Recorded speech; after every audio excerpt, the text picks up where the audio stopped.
तो यूक्रेन में पुतिन का जो बारूदी प्रकोप है वो बढ़ता ही जा रहा है। ऐसी मुश्किल घड़ी में ज़ेलेंस्की को जो बाइडेन ने बहुत बड़ा झटका दिया। यूक्रेन को और ज्यादा मदद देने से अमेरिका ने हाथ खड़े कर लिए हैं। अमेरिका ने साफ कहा कि यूक्रेन के लिए उसका फंड अब खत्म हो गया है। अमेरिका के इस फैसले से नाटो के खेमे में सन्नाटा हो गया है। अब सवाल यह है कि ज़ेलेंस्की को पुतिन के प्रहार से कौन बचाएगा। इसके अलावा जिस तरह से खासकर ऐसे समय में जब यूक्रेन की सेना के अंदर ही ज़ेलेंस्की के खिलाफ बगावत हो रही है, ऐसे में ये बहुत बड़ी परेशानी का सबब यूक्रेन के सामने। तो ऐसे में नाजुक वक्त में ज़ेलेंस्की का रक्षक बनने के लिए सामने कौन आ रहा है, ये आप देखिए।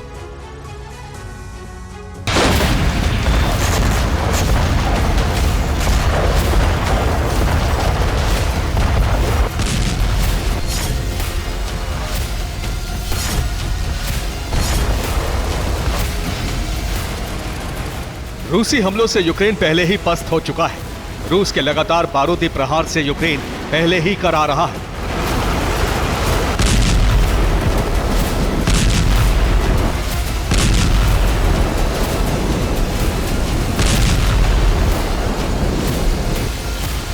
पुतिन ने यूक्रेन में तबाही का ऐसा जलजला ला दिया है जिससे यूक्रेनी सैनिक डरने लगे हैं।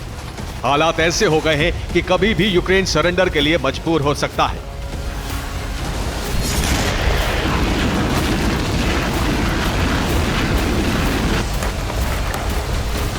लेकिन जंग में सरेंडर का संकट आने से पहले यूक्रेन को सबसे बड़ा झटका उसके सबसे बड़े मददगार अमेरिका ने दिया है।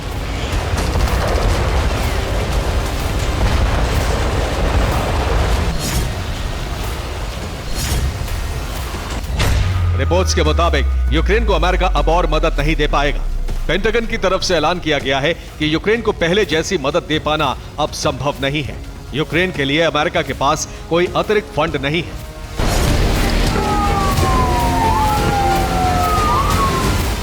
पेंटागन के प्रेस सचिव मेजर जनरल पैट राइडर ने एक प्रेस ब्रीफिंग में माना कि यूक्रेन को देने के लिए अमेरिका के फंड खत्म हो गए हैं। यही नहीं, पेंटागन ने यह भी ऐलान कर दिया है कि अमेरिका यूक्रेन को दिए गए हथियारों को रिप्लेस भी नहीं करेगा।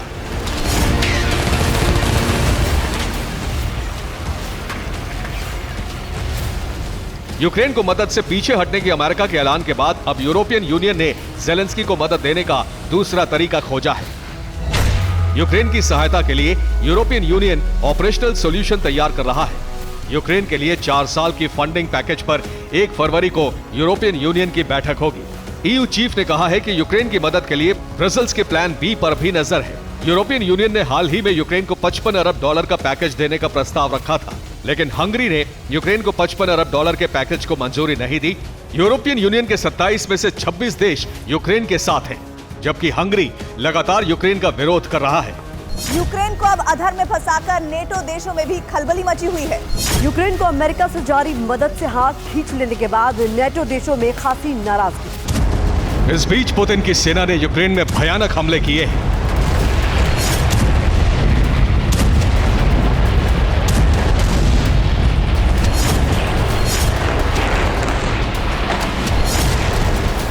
यूक्रेन की राजधानी कीव से लेकर पूर्वी यूक्रेन तक रूसी हमलों से दहल रहे हैं।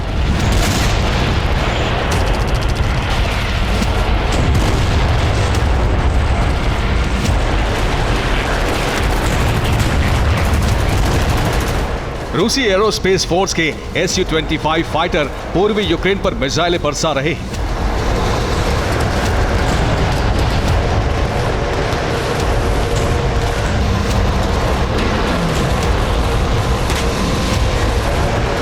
सोलेदार, आर्तेमोवस्क और मरियंका में पुतिन की सेना का कब्जा हो चुका है। ये सभी इलाके पूर्वी यूक्रेन के हिस्से हैं। अब रूसी सेना खार्किव पर कब्जे के लिए आगे बढ़ चुकी है।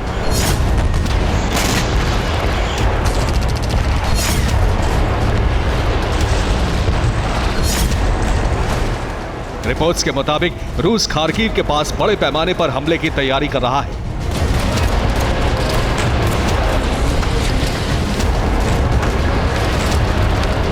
डोनेट्स्क पीपल्स रिपब्लिक के चीफ डेनिस पुशलिन ने दावा किया कि पूर्वी यूक्रेन के सोलेदर, आर्तेमोवस्क और मरियंका पर कब्जे के बाद खार्किव टारगेट पर है।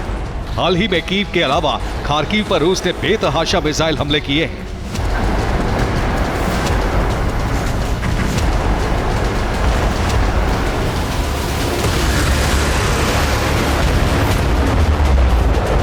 बेलगोरोद पर यूक्रेन के ड्रोन हमले के जवाब में रूस ने खार्किव पर मिसाइलों की बौछार करके यह ऐलान कर दिया है कि पुतिन कीव और खार्किव पर कब्जा करके मानेंगे।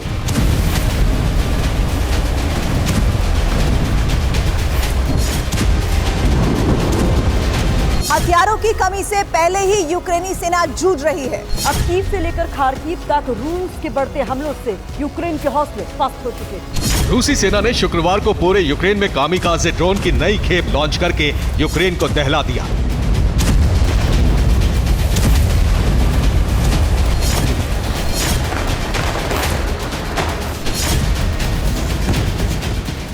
पिछले 72 घंटों में यूक्रेन से आई विध्वंसक तस्वीरें इसकी तस्दीक करती हैं कि रूसी हमलों से यूक्रेन के कई इलाके तबाहिस्तान में तब्दील हो चुके हैं।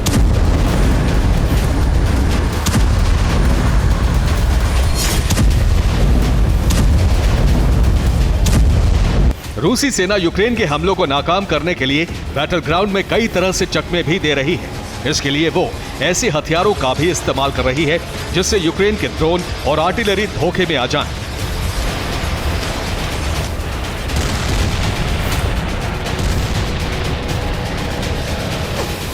रूसी सेना अब यूक्रेन को हर तरह से तबाह कर देने के लिए उसके हर ठिकाने पर बारूद बरसा रही है। यूक्रेन के हथियार डिपो के अलावा तेल डिपो, गैस सेंटर, बिजली घर पर भी रूस लगातार हमले कर रहा है। इस बीच यूक्रेनी फोर्स के फ्यूल सप्लाई बेस को निशाना बनाकर रूस ने जबरदस्त मिसाइल हमला किया, जिसमें यूक्रेन का सप्लाई बेस ध्वस्त हो गया।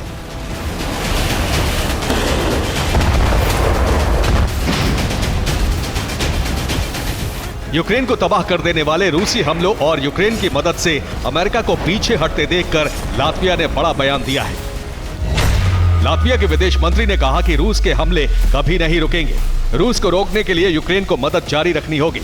साथ ही रूस को रोकने के लिए नेटो को लंबी रणनीति पर काम करना होगा।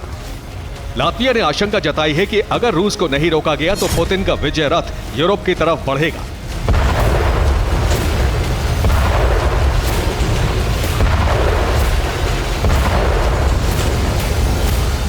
नेटो देश पुतिन के बढ़ते हमलों से इसलिए भी चिंतित हैं क्योंकि रूस यूक्रेन का जबरदस्त नुकसान कर चुका है।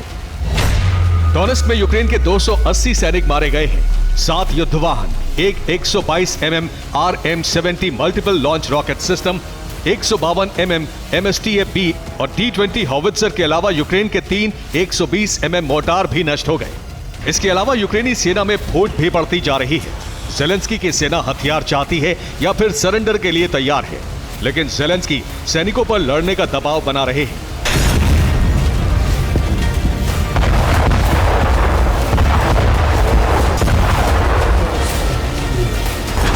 ऐसे में बहुत से यूक्रेनी सैनिक मैदान छोड़कर भाग गए हैं। यूक्रेन ने भागने वाले सैनिकों को गोली तक मारने का आदेश जारी कर दिया है। जाहिर है यूक्रेनी सैनिकों का हौसला टूट रहा है, सब्र खत्म हो रहा है, क्योंकि लड़ने के लिए हथियार नहीं है, जबकि दूसरी तरफ रूस ने इतने विध्वंसक हथियार निकाले हैं जो कीव से लेकर खार्किव तक तबाही मचा रहे हैं। Bureau report, TV9, Bharatvarsh.